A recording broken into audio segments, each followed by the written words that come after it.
Radhe Radhe friends, मैं पद्मश्री स्वागत करती हूँ आपका। आज हम यहाँ ब्लाउज कटिंग और स्टिचिंग करेंगे।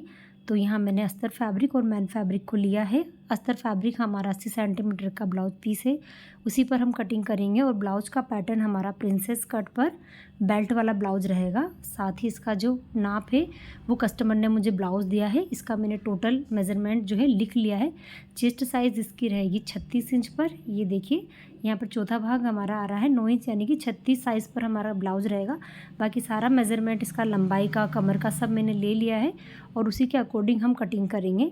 तो यहाँ ब्लाउज पीस को पहले एक जैसा रख लेते हैं और जो मेज़रमेंट मैंने इस ब्लाउज का लिया है वो मैंने स्क्रीन पर शो किया हुआ है। तो हमारा ये फ्रंट हुक का रहेगा ब्लाउज़। तो कपड़े का बंद भाग अपनी ओर रख के पहले बैक साइड की कटिंग करेंगे। तो यहाँ टोटल लंबाई में हमें 1 इंच मार्जिन लेते हुए मार्किंग कर लेनी है। और यहाँ पर हम शोल्डर लेंगे 36 साइज़ में डीप नेक के अकॉर्डिंग 5.5 इंच। और आर्म होल हम यहाँ लेंगे 6.25 इंच पर। सभी निशान को स्केल की सहायता से मिला लें। मेज़रमेंट हमारा डीप नेक के अकॉर्डिंग है, आर्म होल भी और शोल्डर भी। तो अगर आप डीप नेक पहनते हैं तो अपने अकॉर्डिंग मेज़रमेंट लें। और यहाँ पर हम फिटिंग में लेंगे चेस्ट का चौथा भाग, साथ ही 1.5 इंच सिलाई मार्जिन लेके मार्किंग करेंगे। कमर का निशान लगाएंगे तो कमर का चौथा भाग लेंगे, 1 इंच बैक डॉट और 1.5 इंच सिलाई मार्जिन लेते हुए हम यहाँ पर निशान लगाकर इनको एक जैसा मिला लेंगे स्केल से। अब हम आर्म होल को गोलाई देंगे। तो आर्म होल का हमें यहाँ सेंटर मार्क कर लेना है कुछ इस तरह से, और दूरी लेनी है 1 इंच पर और इस तरह से हमें यहाँ गोलाई दे देनी है। आर्म होल को गोलाई देने के बाद हम गले की चौड़ाई लेंगे ऊपर से 2.5 इंच। गले की लंबाई हमारी 9.5 इंच है और नीचे से गले की चौड़ाई 3 इंच। यहाँ हमें एक बॉक्स बना लेना है और इसको राउंड गले का शेप देना है। आप आपके अकॉर्डिंग शेप चेंज भी कर सकते हैं या राउंड गले को थोड़ा ब्रॉड भी बना सकते हैं कुछ इस तरह से। ये देखिए, अब हमें यहाँ से बैक साइड को कट करना है। ये हमारा 36 साइज़ का ब्लाउज़ है। ये देखिए 36 साइज़ है और कमर इसकी 30 इंच पे है। तो जो भी इस मेज़रमेंट से ब्लाउज़ कटिंग करना चाहता है या जानना चाहता है तो आज का वीडियो पूरा देखें। अब हम कमर पर हल्का सा इस तरह से तिरछी कटिंग करेंगे। 34 साइज़ से ऊपर के ब्लाउज़ में अगर आप इस तरह से कमर में शेप देते हैं तो आपका ब्लाउज़ अच्छे से फिटिंग आता है कमर एरिया के यहाँ से। साथ ही फ्रंट का कटिंग करेंगे तो फ्रंट पर हमें हुकाई का मार्जिन एक्स्ट्रा लेना होता है, तो कपड़े को उसी हिसाब से एडजस्ट करें। मेरा ब्लाउज पीस यहाँ छोटा है, 80 सेंटीमीटर का है, तो मैं यहाँ पर जो बिना कपड़े को वेस्ट किए ब्लाउज को रखूँगी। यहाँ हम 2 पॉइंट का मार्जिन छोड़ेंगे हुकाई की पट्टी का, उसके बाद ही हम बैक साइड को रखेंगे। तो ये मार्जिन छोड़ते हुए हमें बैक साइड को कुछ इस तरह से रख लेना है और एज इट इज़ हमें निशान लगा लेने हैं जो भी हमने बैक पर लगाए थे, लंबाई का, चौड़ाई का, आर्म होल का और शोल्डर के यहाँ भी हमें इस तरह से निशान लगाकर बैक साइड को अलग रख लेना है और सभी निशान को स्केल की सहायता से मिला लेना है। ये हमारा बेल्ट वाला ब्लाउज रहेगा प्रिंसेस कटिंग पर। तो आप फ्रंट की जो कटिंग है वो ध्यान से देखें।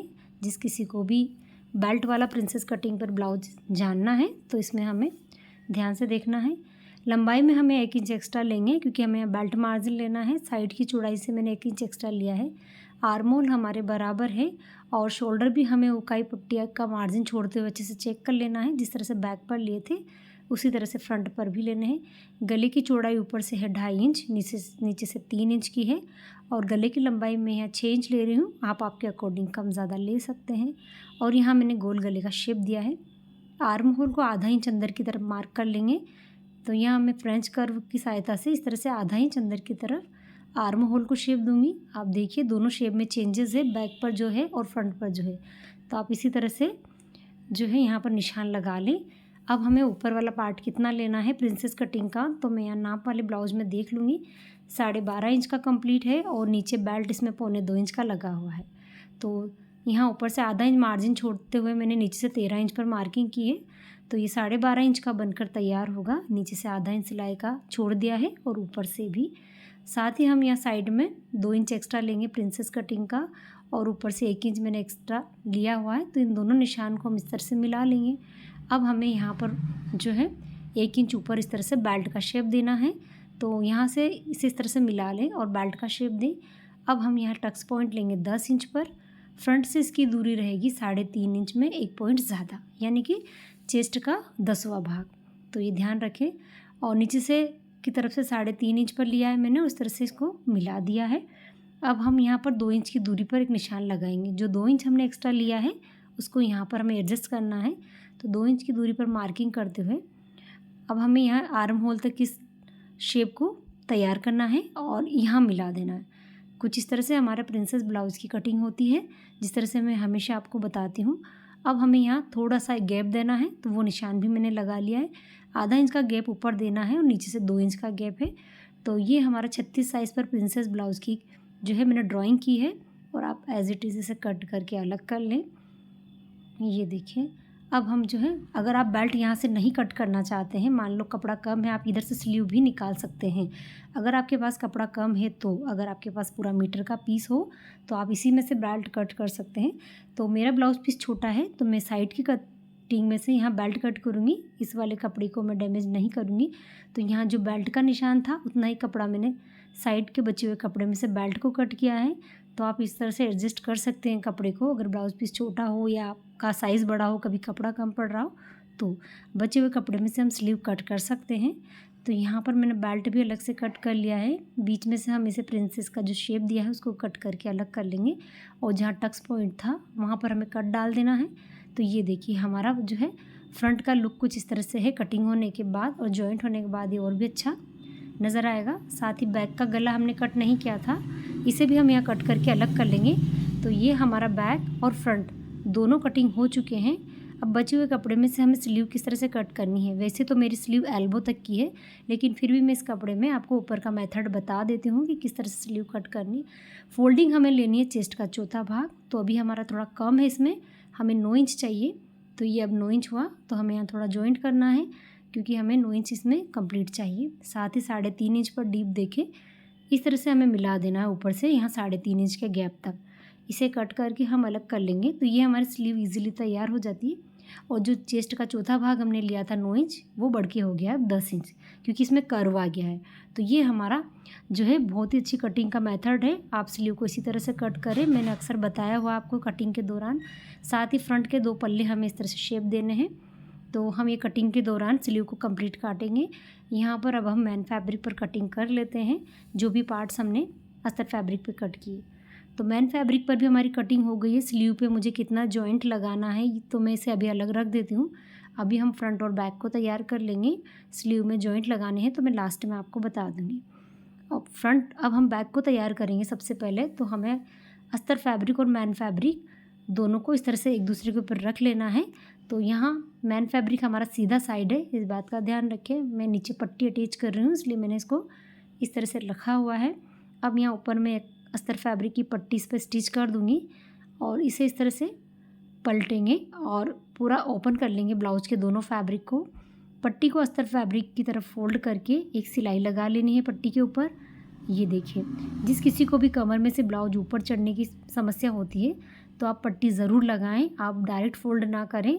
अगर आप पट्टी लगाएंगे तो आपका ब्लाउज जो है कमर पर अच्छे से टिका हुआ रहेगा और ऊपर की ओर नहीं चढ़ेगा, ना ही वो फोल्ड होगा।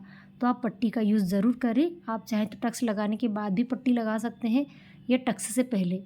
तो इस तरह से देखो मैंने पट्टी को तैयार किया है। मैं हर वीडियो में आपको बताती हूँ, तो आप और भी वीडियो देख के जान सकते हैं अच्छे से।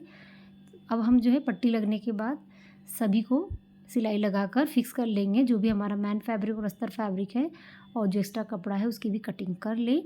अब यहाँ हमारा बैक साइड कुछ इस तरह से तैयार हुआ है। अब हमें सेंटर तक एक निशान लगाना है। यहाँ पर एक चौक से निशान मैंने लगा लिया है। टक्स लगाने के लिए हमें कपड़े को सेंटर तक फोल्ड कर लेना है। ओपन नेक में हम इसी तरह से टक्स लगाते हैं। टक्स का कोई फिक्स सा मेथड नहीं है कि आपको इतना ही लगाना है। तो मैं यहाँ इस तरह से सेंटर तक कपड़े को फोल्ड करके टक्स लगा रही हूँ। टक्स की लंबाई हमारी 4 से 4.5 इंच रहेगी और चौड़ाई रहती है 1 इंच की नीचे की तरफ से, और ऊपर ये तिरछा टक्स रहता है। दोनों टक्स लगाने के बाद हमारा बैक साइड इजीली बन गया है। पट्टी भी अच्छे से लग गई है। तो आप इसको जो है अच्छे से देखें और सीखें और किस तरह से हमें ब्लाउज़ को बनाना होता है। साथ ही फ्रंट के सभी पार्ट मैंने अस्तर फैब्रिक और मैन फैब्रिक को सिलाई से फिक्स कर लिए हैं, ताकि हम जो है ज़्यादा इसमें वेस्टेज टाइम ना जाए दिखाने में। मैंने यहाँ पर जो जिस साइड का है उसे उस साइड रखते हुए, ये देखिए, इसका ध्यान रखिए कि कौन सा किस साइड लगेगा, वरना अगर आपने गलती से इधर का उधर लगा दिया तो आपका ब्लाउज़ बिगड़ सकता है। तो जो जिस साइड का है उसे उस साइड रखते हुए टक्स पॉइंट को टक्स पॉइंट से मिलाकर हमें इस तरह से सिलाई लगा लेनी है। हमें यहाँ 2 सिलाई लगाकर इसे अच्छे से पक्का करना है। ये हमारा प्रिंसेस ब्लाउज़ का शेप बनकर तैयार होगा कुछ इस तरह से, जिस तरह हमने कटिंग की थी। ये देखिए परफेक्ट उभार इसमें 36 साइज़ के अकॉर्डिंग आया हुआ है। आप दोनों साइड को इसी तरह से कंप्लीट कर लें। फ्रेंड्स, अगर आपको कुछ भी जानना हो, कुछ डाउट हो तो मुझे जो है कमेंट्स बॉक्स में ज़रूर लिखें। ये देखिए तो दोनों साइड हमारी कंप्लीट हो गई। बहुत ही प्यारा सा शेप बनकर आया है। मैं यहाँ आपको इसमें पैड रख कर भी बता दूँगी कि किस तरह से। ये देखिए पैड रखने के बाद भी इसका उभार बहुत अच्छा है। 36 साइज़ के मैंने इसमें पैड रख के आपको दिखा दिया है। तो आप जब पहनेंगे तो इसे में अच्छा सा आपको लुक आएगा और उभार भी इसका अच्छे से बनकर आएगा। अब नीचे अटैच करने के लिए हम बेल्ट तैयार कर लेते हैं। बेल्ट को मैं यहाँ मैन फैब्रिक और अस्तर फैब्रिक को एक दूसरे के ऊपर रखते हुए स्टिच कर रही हूँ और इस तरह से पलटते हुए मैं इस बेल्ट को तैयार कर लूँगी। आप चाहें तो यहाँ पट्टी भी लगा सकते हैं, जिस तरह से मैंने बैक पर लगाई थी। पट्टी लगाने से आपको और भी अच्छा सुविधा रहेगी, आपका ब्लाउज ऊपर की ओर नहीं चढ़ेगा। और ये मेथड मैंने आपके साथ बहुत सी बार शेयर किया है, आप इस तरह से ट्राई ज़रूर करें।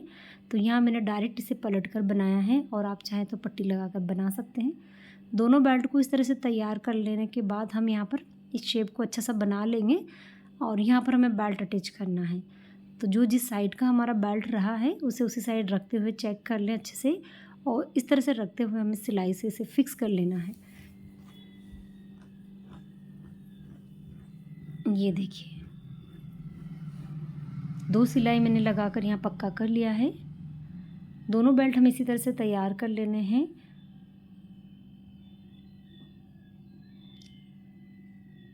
प्रिंसेस ब्लाउज़ में फ्रेंड्स अगर आप बेल्ट अटैच करते हैं तो ये आपकी फिटिंग बहुत ही अच्छी आती है और ये जो है फिनिशिंग से भी दिखता है और आपका जो है लुक भी इसमें अच्छा सा बना रहता है।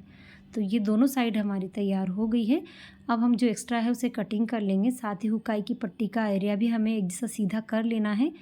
ये देखिए आप इंची टेप से इसको अच्छे से नाप कर भी सीधा कर सकते हैं, क्योंकि यहाँ हमें हुकाई की पट्टियाँ अटैच करनी है तो वो तिरछी ना लगे, इसलिए हमें यहाँ पर पहले कपड़े को सीधा कर लेना है। हुकाई की पट्टियाँ हम यहाँ तैयार करेंगे। तो जो गले की कटिंग हमारी निकली हुई थी उसी में मैं यहाँ 2 पट्टियाँ तैयार कर रही हूँ, एक मैन फैब्रिक की और एक अस्तर फैब्रिक की। मैन फैब्रिक की पट्टी के अंदर भी मैंने जो है अस्तर फैब्रिक की पट्टी को रखा हुआ है, जिससे ये अच्छी से थिक हो जाएगी और ये जो है लंबे टाइम तक अच्छी बनी रहती है। साथ ही हमारी जो अस्तर फैब्रिक की पट्टी है उसे भी मैंने एक साइड से फोल्ड कर लिया है।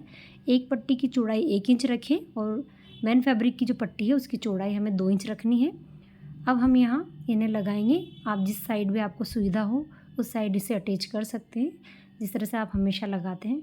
साथ ही इसे नीचे से फोल्ड करते हुए हमें इस तरह स्टिच कर लेना है। लेफ़्ट साइड है ये और लेफ़्ट साइड में हुक पट्टी अटैच कर रही हूँ। हुक पट्टी हमारी इस तरह से ऊपर की ओर से लगती है और अंदर की ओर हमें इसे फोल्ड करना होता है। यहाँ मैंने एक सिलाई और ऊपर से लगाकर इसे इस तरह अंदर की ओर फोल्ड कर दिया है। यहाँ आप तुरपाई भी कर सकते हैं या आप सिलाई भी लगाकर इसे फिक्स कर सकते हैं। मैंने एक कच्चा टाँका लगाया है और ओपन एरिया पे मैं बाद में यहाँ तुरपाई कर लूँगी। तो एक साइड हमारा कंप्लीट है, दूसरी साइड हमें लगानी है आई पट्टी। तो ये उल्टी साइड से इस तरह से नीचे से हमें रखना है और इसे आप चाहे तो इस तरह फोल्ड करें ऊपर की ओर या अंदर की ओर से पलट लें और यहाँ इस तरह से इसे सिलाई लगाकर फिक्स कर लें।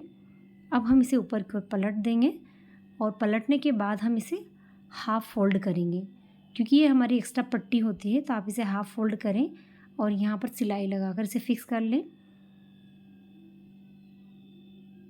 ये देखिए आप यहाँ जो है मशीन वाली आई भी बना सकते हैं, कुछ इस तरह से ट्रायंगल बॉक्स छोड़कर। मैं यहाँ पर इसको पूरा फिक्स कर रही हूँ क्योंकि मैं यहाँ सुई धागे की आई बनाऊँगी।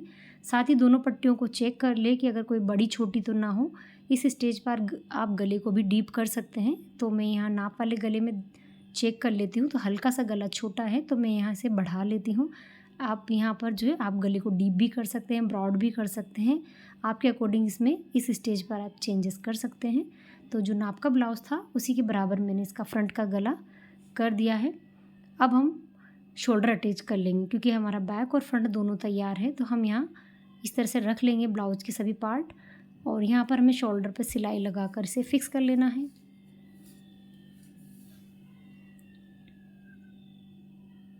अब हम सभी पार्ट को अच्छे से चेक कर लेंगे, बराबर से इन्हें रखते हुए, कहीं कोई पार्ट छोटा या बड़ा तो नहीं है।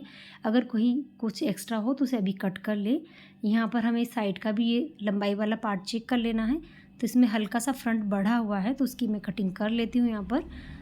फ्रंट पर मेरा आधा इंच इस तरह से ज़्यादा है, आधे से पौन इंच, तो मैं उसे अभी कटिंग करके अलग कर लूँगी। ये दोनों साइड अब हमारी बराबर हो गई है, क्योंकि हम जब स्लीव अटैच करते हैं तो हमें सारे पार्ट बराबर चाहिए, वरना हमारी स्लीव भी जो है सिलाई से सिलाई नहीं मिलती है और ये ऊपर नीचे रह जाती है और अच्छे से फिटिंग और लुकिंग नहीं आती। तो दोनों साइड मैंने बराबर कर ली है। अब हम यहाँ स्लीव को तैयार करेंगे। तो स्लीव में हमें जो जॉइंट करना है उसको हम देखेंगे। यहाँ पर हमें चौड़ाई में हल्का सा जॉइंट करना था, तो पहले चौड़ाई में जो 1 इंच हमारा कम था उसे हम यहाँ जॉइंट करके बढ़ा लेंगे। इसके बाद हम लंबाई में जितना कम है कपड़ा हमारे पास उसका जॉइंट कर लेंगे। अगर आपके पास कपड़ा फुल हो तो आप कटिंग के दौरान ही स्लीव को अच्छे से कर पाएंगे। ये देखिए, अब हम इसे फोल्ड करेंगे, जितना हमारा इसमें कम था कपड़ा उतना बराबर करते हुए इसे फिक्स करेंगे। अब लंबाई में जो बढ़ाना है हमें वो चेक कर लेना है। स्लीव हमारी 10 इंच की है, तो 10 इंच के हिसाब से मैंने इसमें आगे कपड़ा अटैच कर दिया है और अटैच करने के बाद स्लीव हमारी कंप्लीट कटिंग हो चुकी है अस्तर फैब्रिक पर। साथ ही फ्रंट के जो 2 पल्ले हमें छटाई करने हैं वो भी हम इस तरह से इसको कटिंग करके अलग कर लेंगे। स्लीव हमारी अच्छी परफेक्ट कटिंग हो चुकी है।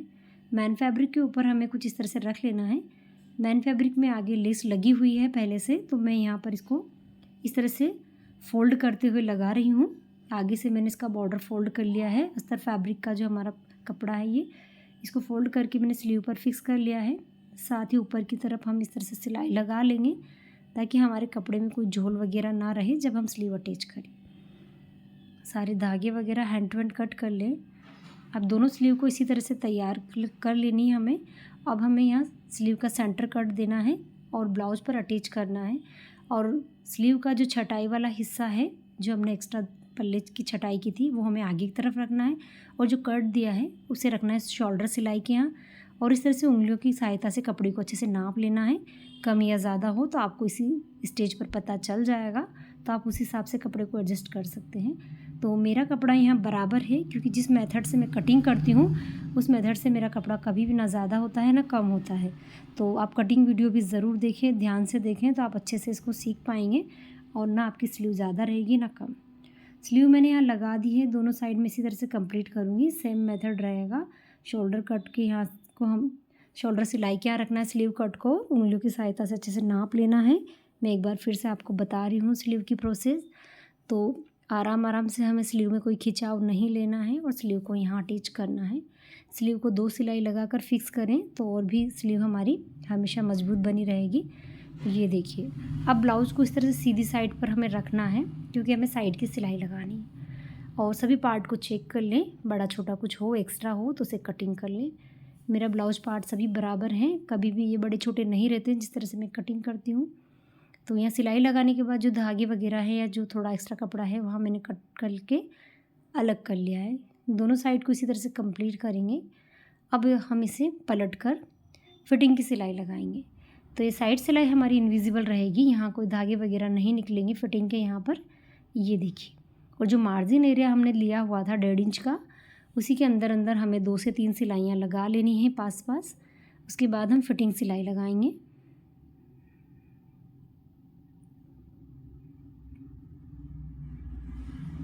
दोनों साइड मैंने यहाँ 2-2 सिलाई लगाकर इसको फिक्स किया है। अब हम फिटिंग चेक करेंगे। तो आई पट्टी को हमें छोड़ना है, क्योंकि ये अंदर की ओर रहती है, एक्स्ट्रा पट्टी होती है। आई पट्टी को छोड़ते हुए हमें कमर का चौथा भाग लेना है, जो कि हमारा 7.5 इंच है। तो यहाँ मैंने निशान लगा लिया है। यहाँ पर लगाना हमें कमर इस चेस्ट का चौथा भाग, तो वहाँ 9 इंच है, तो वहाँ भी मैंने निशान लगा लिया है। इन निशान को हम अच्छे से मिला लेंगे। ये बात आप ध्यान रखिए कि हमें हल्का सा भी ज़्यादा नहीं लेना है चेस्ट के यहाँ, वरना झोल आएगा।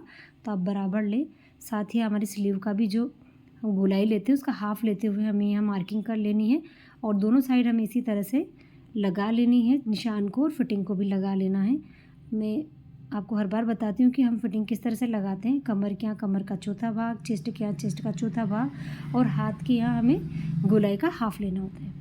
फिटिंग लगाने के बाद हम अटैच करेंगे यहाँ पाइपिंग। तो मैं यहाँ इस तरह से गोल्डन कलर की एक क्रॉस पट्टी ले रही हूँ और हल्के खिंचाव के साथ पूरे नेक पर मैं इसे आधे इंच के मार्जिन के साथ कवर करते हुए लगा रही हूँ। तो आप प्रोसेस को ध्यान से देखिए कि हमें पाइपिंग किस तरह से लगानी होती है। और अगर आप डिटेल से सीखना भी चाहते हैं तो मुझे कमेंट्स में ज़रूर लिखें। मैं एक वीडियो पाइपिंग का भी आपके लिए तैयार करूँगी। साथ ही जो भी हमारा एक्स्ट्रा कपड़ा है या धागे उसे कट कर ले, और जहाँ राउंड शेप है वहाँ पर हमें छोटे छोटे कट्स डाल देने हैं ताकि हमारा गला अच्छे से बनकर आए राउंड शेप में। तो यहाँ मैंने जो एक्स्ट्रा धागे थे वो भी हटा दिए हैं, कट्स भी डाल दिए। अब हम यहाँ पाइपिंग को आधा इंच का फोल्ड देंगे। तो यहाँ आधा इंच का फोल्ड हमें कुछ इस तरह से देना है, ये देखिए, और सिलाई लगानी है पाइपिंग फैब्रिक की बॉर्डर पर। तो यहाँ इस तरह से इसे आधा इंच का फोल्ड देते हुए हमें कवर करते जाना है, और ब्लाउज का जो सिलाई मार्जिन है वो भी पाइपिंग की तरफ ही फोल्ड रखना है। इस बात का भी आप ध्यान रखें, फोल्डिंग सिलाई की पाइपिंग की तरफ रखनी है, उससे हमारे ब्लाउज की पाइपिंग अच्छे से बनकर आएगी। ऐसा नहीं कि आप ब्लाउज फैब्रिक की तरफ रखो सिलाई को, आपको पाइपिंग की ओर रखनी है और पूरा इस तरह से नेक लाइन को कवर कर लेना है। ये देखिए, अब हमें जो भी अंदर की ओर अगर हमारा एक्स्ट्रा कपड़ा रह गया है यहाँ पर जॉइंट के यहाँ कहीं, तो उसे कट करके अलग कर ले ताकि वो पाइपिंग में से बाहर की ओर ना निकले। तो यहाँ मैंने इसे भी कट कर लिया है जो एक्स्ट्रा था। अब हम यहाँ एक बारीक फोल्ड लगा लेंगे, जो हमारी पाइपिंग शेप है वो फोल्ड हमें लगा लेना है, और पूरे नेक को इस तरह से हाथों की सहायता से अच्छे से घुमाते हुए हमें पाइपिंग को पूरा करना है। ये बड़ा इजी मेथड है पाइपिंग, ये जो है आगे भी आपको जो है फ्यूचर में भी ये बाहर की ओर नहीं निकलेगी, ना ही ख़राब होगी। जिस तरह से मैं डबल सिलाई की पाइपिंग लगाती हूँ, और यही मैं आपको हर बार सिखाती हूँ कि किस तरह से हमें पाइपिंग को लगाना होता है। तो डबल फोल्डिंग की पाइपिंग बढ़िया लग के आती है, गोलाई भी इसकी बराबर रहती है, और ये थिकनेस भी इसकी बहुत अच्छी रहती है। तो आप इसको ट्राई ज़रूर करना। और पूरा ब्लाउज हमने इसी तरह से कंप्लीट कर लिया है पाइपिंग को लगाकर। ये देखिए पाइपिंग की गोलाई हमारी देखिए गले की कितनी अच्छी आई है, और अंदर की तरफ भी इसकी अच्छी फिनिशिंग बनी हुई है। देखिए पूरा नेक मैं आपके साथ शेयर करती हूँ, तो कहीं कोई कपड़ा बाहर की ओर नहीं निकल रहा है। ब्लाउज़ हमारा कंप्लीट हो चुका है। ये पैड रखकर मैं आपको यहाँ दिखा देती हूँ किस तरह से इसका उभार रहेगा। तो ये 36 साइज़ पर हमारा सिंपल राउंड नेक का ब्लाउज़ मैंने आज स्टिच किया है, और ये प्रिंसेस कटिंग पर बेल्ट वाला ब्लाउज है, इसलिए मैंने आपके साथ शेयर किया है। जो भी कस्टमर इस तरह से बनाना चाहते हैं तो ये बड़ा इजी मेथड मैं आपके लिए लेकर आई हूँ। तो आप स्टिच ज़रूर करें, ट्राई करें, और कुछ डाउट हो तो मुझे कमेंट्स में ज़रूर लिखें। बैक साइड भी कुछ इस तरह का इसका बनकर तैयार हुआ है। गोल गला हमारा प्रॉपर शेप में है, पाइपिंग हमारी प्रॉपर शेप में है, और जिस तरह से मैंने आपको समझाया है आई होप आप अच्छे से समझ पाए होंगे। तो आप इसको ट्राई ज़रूर करें। मेरे चैनल को लाइक और शेयर और सब्सक्राइब भी करें, और आपका सपोर्ट बनाए रखें। और ये ब्लाउज़ हमारा बड़ी ईजिली और बड़ी जल्दी बनकर तैयार हो गया है। तो आप पूरी प्रोसेस को एक बार फिर से रिपीट करके ध्यान से ज़रूर देखना। अगर आपको कोई डाउट हो तो आपको बिना पूछे आप क्लियर कर पाएंगे। तो अभी तक के लिए राधे राधे, मिलते हैं नेक्स्ट वीडियो में एक नए वीडियो के साथ।